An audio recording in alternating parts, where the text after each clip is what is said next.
welcome you back. Here at your community station, we're launching a new segment called Revive and Thrive, and these are stories aimed at wellness and health. This morning, we're turning our attention to some new state bills. Governor Gavin Newsom has signed nearly 900 bills into law this session. That's according to the political news site California Globe. But notably, the governor also vetoed a bill that would have decriminalized the use of psychedelic mushrooms. Newsom said he supports science showing psychedelics help people with PTSD, but says the state needs to set up treatment guidelines. As for one of the bills that Newsom did sign, a landmark law known as California Food Safety Act, it bans the use of red dye number 3 and other potentially harmful food additives. California is now the first state in the country to prohibit those ingredients, all of which can be found in popular food items, candies, and drinks. Well, Newsom says the bill won't be implemented until 2027, citing brands need time to revise recipes to remove these harmful chemicals. And as part of our Revive and Thrive segment, we bring in medical experts to help us find healthy solutions. And today we're joined by Dr. Ryan Lazarus. Ryan, thank you so much for coming in. And as you can see, we have all this food in front of us that looks delicious, but it has red 3 and other of those, cancer-causing additives that just need to be removed by 2027. So when you saw that bill passed, for you, dealing with people from a health perspective, how important was that?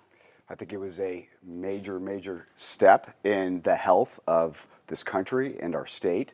I've been advising patients for decades to avoid these foods, highly processed, dyes, preservatives, additives. Look on the label. If it's a chemical, avoid it. So this is a great step to basically help the health of patients and everyone in the state and country. Well, and why? Because what does it do to children? I know that you look at it and you're like, okay, red number 3, cancer, but there's also behavioral issues. Absolutely. It affects not only our immune system, it's been shown to cause cancer, but the nervous system is very vulnerable, especially in kids. Kids have a lower tolerance for this. So we see activity issues, we see hyperactivity, we see concentration issues.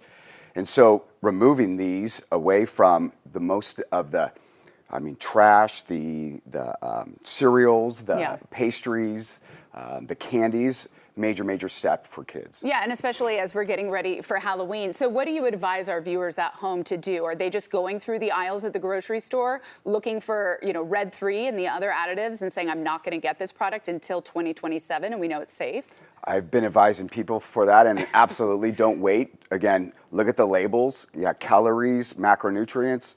Put that aside. If there's something on the back that you do not understand, or it's a chemical, or it's any of these 5 toxic chemicals, don't wait till the bill to pass. Remove them now.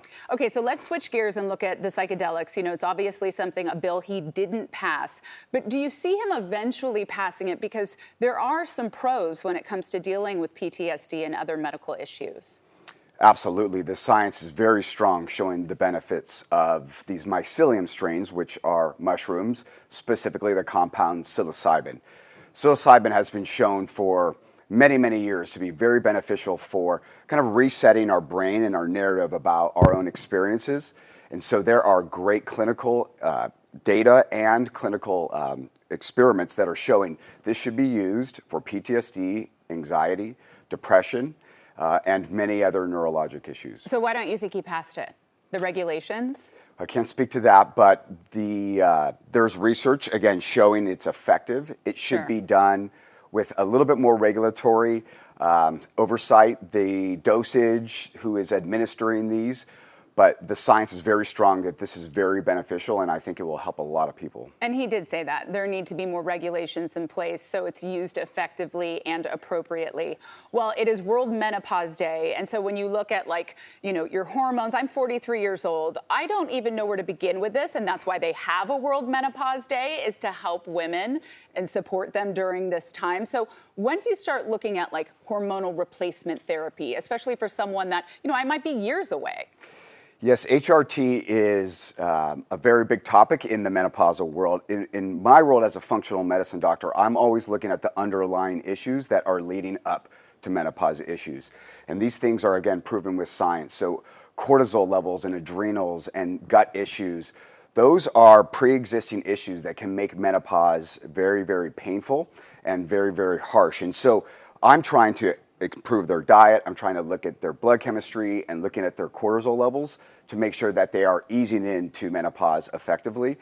HRT has some downsides, but if that is something someone is looking into, bioidentical is usually the better way to go. Okay, so do you do like a blood test and then that will determine whether or not a person is a candidate? And I say a person because it's not just women, it's men as well when it comes to hormone replacement. Yes, HRT is a big hot topic, and everyone wants the quick fix, which is give me the hormone.